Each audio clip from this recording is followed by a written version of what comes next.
Hello friends, இன்றைக்கி நம்ம என்ன பார்க்க போகிறோம்னா ஒரு அல்டிமேட்டான சூப்பரான டேஸ்டியான ஒரு சைட் டிஷ் தான் பார்க்க போகிறோம். இந்த மாதிரி எல்லா இன்க்ரீடியன்ஸும் ரெடி பண்ணி வச்சுக்கோங்க. இஞ்சி, பூண்டு, வரமிளகா, பச்சை மிளகா, தக்காளி, வெங்காயம், தூக்கலாக புதினா, கொஞ்சமாக கொத்தமல்லி, வேணும்னா கருவேப்பிலை.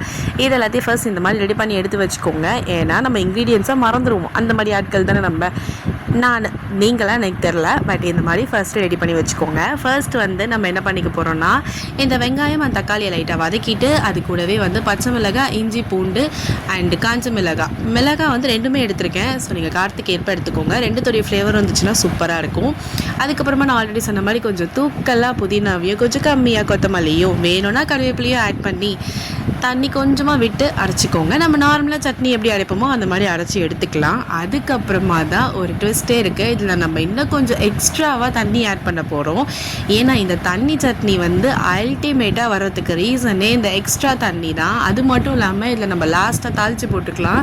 கடுகு உளுத்தம்பருப்பு மட்டும் போட்டாலே போதும். சும்மா வீடே இல்லைங்க, அந்த தெருவே கமன்னு இருக்கும். அவ்வளோ சூப்பராக இருக்கும்.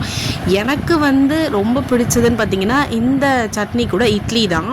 எனக்கு இட்லியே பிடிக்காது, பட் இந்த சட்னிக்கு இட்லி தொட்டு சாப்பிட்டோன்னு வச்சுக்கோங்களேன். பார்த்தீங்களா, மாற்றி சொல்கிறேன், இந்த இட்லிக்கு இந்த சட்னியை தொட்டு சாப்பிட்டீங்கன்னு வச்சுக்கோங்களேன், சூப்பராக இருக்கும். எப்படி வேணாலும் தொட்டு சாப்பிட்லாங்க. ஏன்னா இது அல்டிமேட்டாக இருக்கும்.